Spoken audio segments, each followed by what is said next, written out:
one of the many comments about my book, Secular Quranism, available on Amazon, is that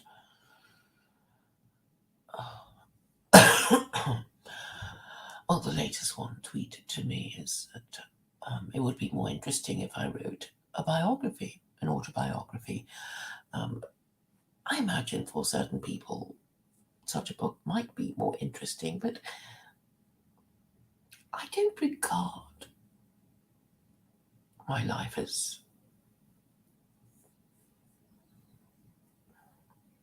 particularly interesting in that, well, if you think of my day-to-day routine, I am mostly at the computer. I don't travel that much. Most of the action takes place in my head and it's enacted through my keyboard. And therefore, if I were to be asked what's the most important and interesting aspect of my life, it would be my ideas. And obviously, I think my ideas would save Western civilization. And are important because of that. I'm also aware that nobody likes them. But it is that there's no requirement for anybody to like my ideas for them to work, just as there is no need for a patient suffering from gangrene whose leg has turned black to enjoy the invasive surgical procedure of amputation.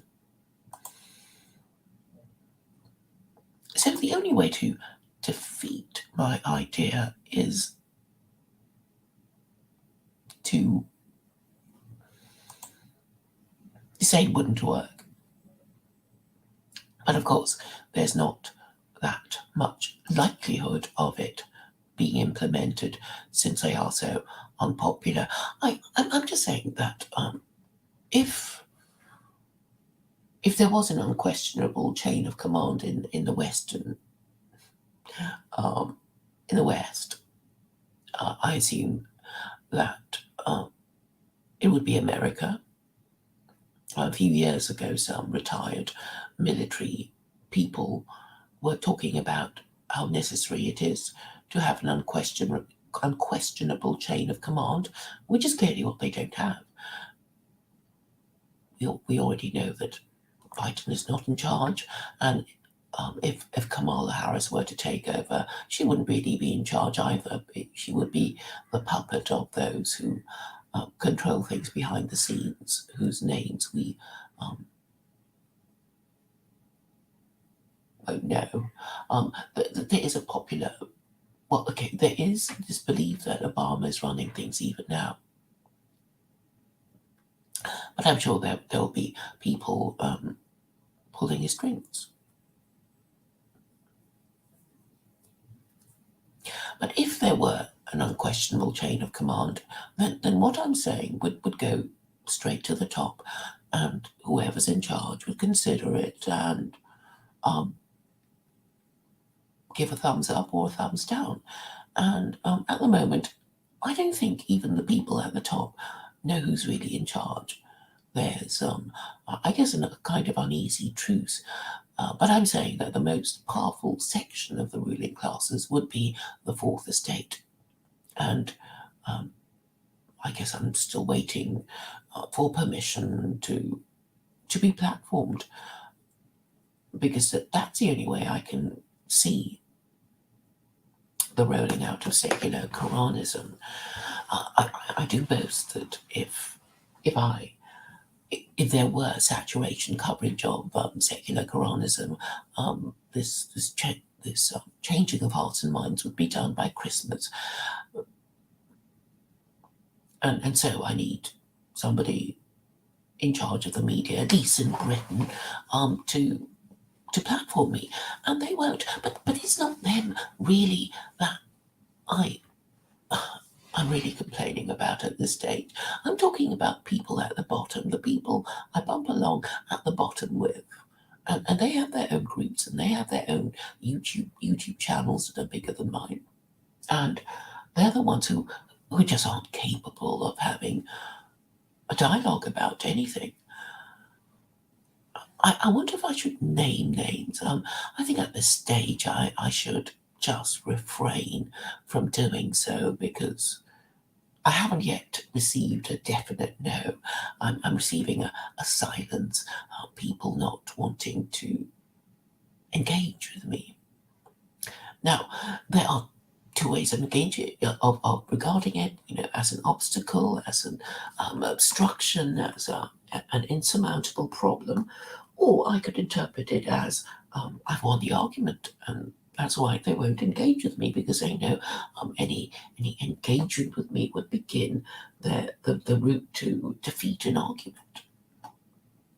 And therefore they don't engage. And the people I'm talking to, well, they're not without academic qualification. In fact, a few of them are lawyers, a few of them are retired academics or ousted academics, and they seem to think that I don't. That all they have to do is to say that they don't care for it and they don't like it, and therefore they won't talk about it.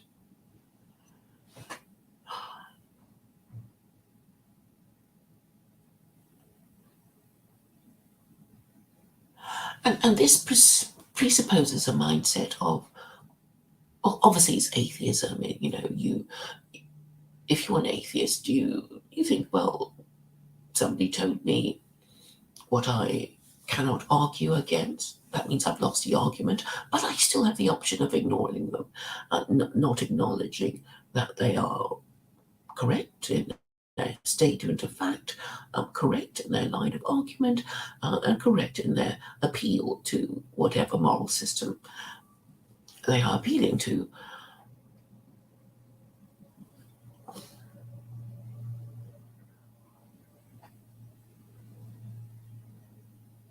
And obviously, I will be risking friendships by being so insistent.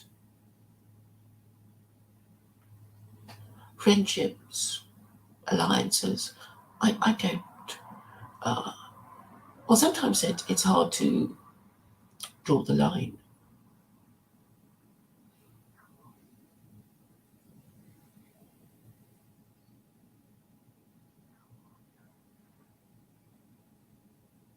But in political alliances, there's a different quality to it, dependent on whether you share the same, obviously the same political views or some political views or the same political destination.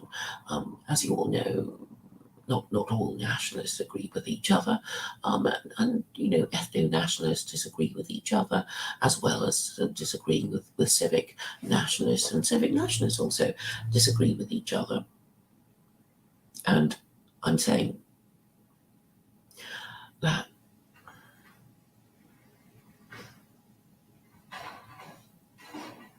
there is a way of winning the argument, but obviously it's not going to work if nobody is moved by rational argument.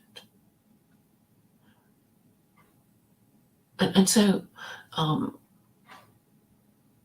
it should be considered very alarming that the people at the top and at the bottom can't be moved by logical arguments. So what is the point of civilization? What is the point of all these philosophy departments in academia if they don't accept truth, logic, or morality, or just can't engage on the subject? So we return to fundamentals of these abstractions, such as truth and logic and morality.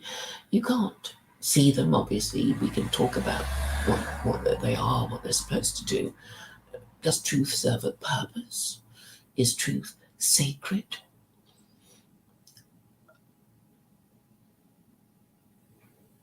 If so, why do so many people lie? Why do so many people at the top and at the bottom of society lie? And not only do they lie to you, they must be lying to themselves.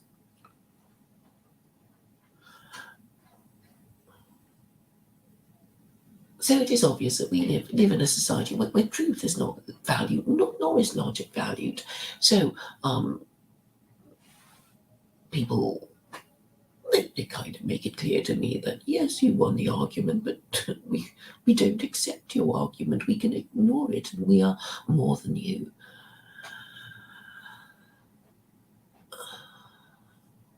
And what is my response to that? Well, I can only say that I will continue to make my point, and when would be these liars to themselves respond in the way that I hope, which is to accept the primacy of truth, logic, and morality. I am making a philosophical point, of course, that that actually echoes the words of Jesus, who said the truth will save you. Is that the correct wording? For you, or something. Let me see.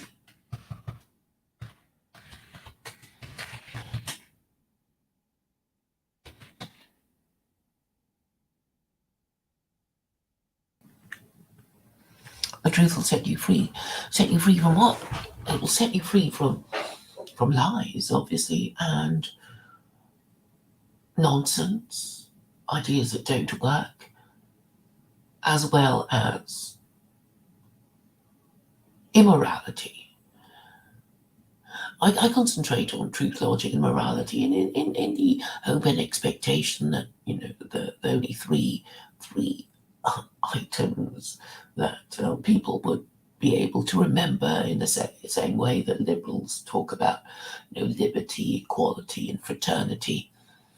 So I talk about truth, logic, and morality, and I think that would preserve a civilization better than liberty, equality, and fraternity. Not that these things are bad in themselves, but they don't really go together, and indeed they contradict each other, because if you are too free, you are going to be rude to your brother, and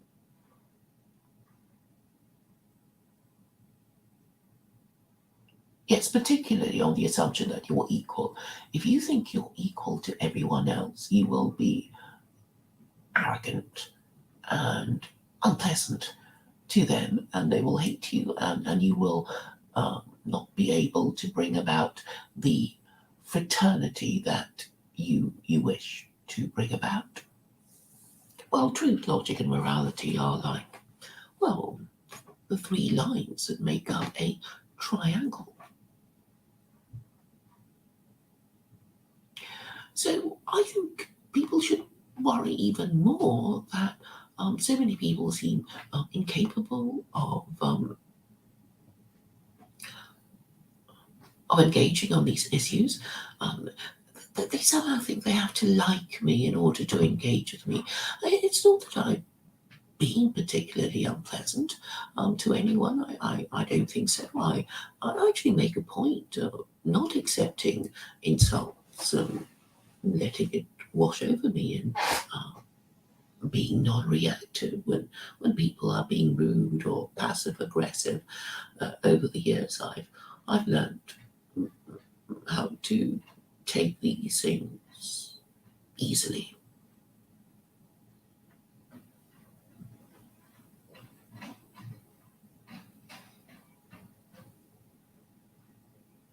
So what does this bode for the future? It means, I'm afraid, I have decided to take on a particular course. It may endanger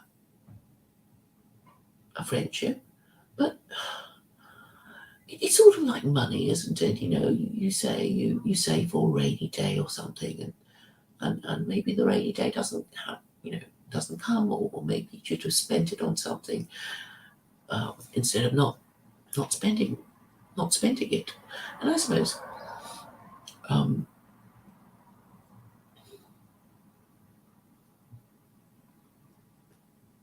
sacrifices will have to be made.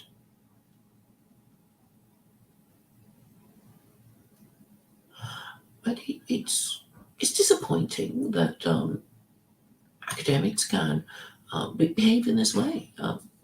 We um, we don't like you, therefore we're not going to talk to you. Therefore, we don't have to deal with your idea. Even though we have nothing better, than the discussion of conspiracy theories that will only lower the people who talk about them. I don't need to use a single conspiracy theory. And that is really the brilliance of my ideas, which is not being acknowledged because, well, it would mean these people who lie to themselves having to give up their cherished lie. And I think ultimately the only way that they will shift their position is when they start to really suffer. And I guess right now life is still good enough for them, and therefore they will do what they usually do, which is, I don't like it. You can't make me. I don't want to.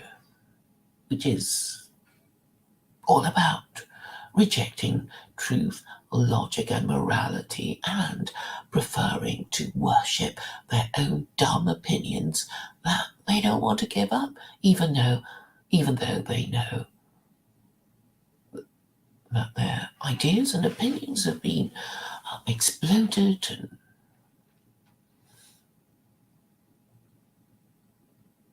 and defeated many, many times over. And really, what they're daring me to do is like, well, you haven't got a police force, you haven't got an army, and the only way I will listen to you or do anything you say is if you force me, if you twist my arm, if I overwhelm you with force. You are really daring me to use very unpleasant methods. And not that I'm going to, but well, somebody else coming round later after I am gone will be doing all these things to you and your descendants, if you have any. And that's the thing. The people I'm talking to are childless or estranged from their children. So they don't care. If they have children, they hate their children. They don't want to have anything to do with them. They don't care what happens to their children. They don't mind leaving their society like an overflowing toilet for their offspring to clean up or call the plumber over. These people don't care, and many of them are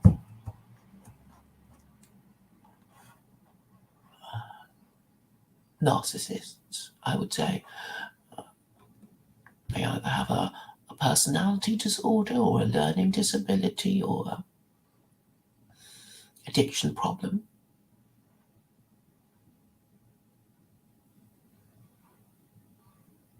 And they cannot be reasoned with. They will, maybe on a good day, agree with you, and the next time you speak to them, they will have changed their minds. This is what I'm dealing with. Not that the people above them are any better, but I'm saying, well, if you haven't got any people who can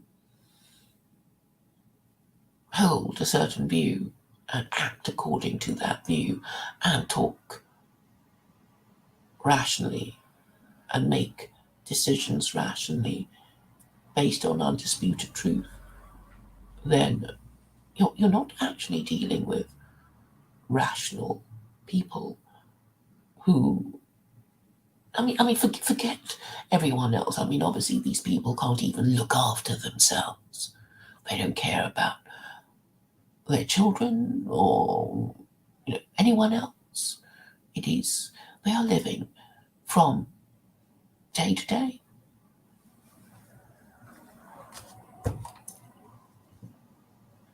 And this is a mindset I'm dealing with, not just these, lowly people, but the people at the top. They're not really thinking anything through. They think, well, if I die without having to acknowledge my mistakes, I'll die happy. If I die without secular Quranism taking over, then I'll have won. That's literally how they think. And therefore the views of these people should be ignored, dismissed. And this perfectly states why it is important to have an official moral system. I'm talking about, America. They're in a mess. The people I talk to are, okay, they're just a microcosm of American society, but I think they are a good representation of how Trump supporters might behave and how middle class people who think they can still do their social snobbery of pretending not to understand why people might vote for Trump. So basically, these people are politically inert. The middle classes are politically inert. They spend hours talking to each other, obviously suffering from some kind of neurosis because they can't. There's no point to their conversation. So the most articulate and educated of them can talk about, well, they can talk nonsense for hours on end. They do that very easily. And they never get to a point, they never come to a conclusion. The more skilled of these YouTubers know that they just have to say Jordan Peterson a lot, John Favaki. They just, this, they just mention the buzzwords, and that's all that's required to get the attention of the lost boys, the homeless hobos, the spiritually homeless. And I guess it's the nihilism of it that infuriates me. Call yourself a pastor when you just waste their time, and obviously you don't believe in God, you don't believe in an afterlife, because you can't deal with discussing the Trinity. In fact, your rule of engagement is to never discuss the Trinity, while denying that you refuse to discuss the Trinity.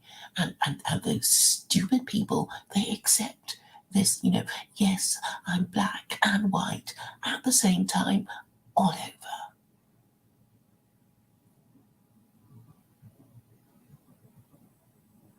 So anyone who feels that they want to fight this fight, I'm afraid they will have to trash Christianity, because it's the only way to give these atheists and nihilists a wake-up call. And it would be a shame not to do it, because it's so easy. It's, as the Americans say, shooting fish in a barrel. They have nowhere to go if they want to remain in the Christian fold. They have no arguments. They make no sense.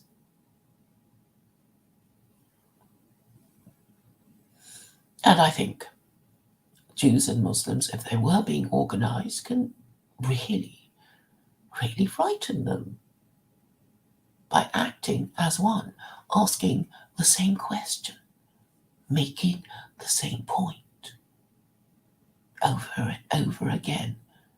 And it's so easy with social media. So easy. And I will be happy to explain further if I have not already explained this before in a different way many times already.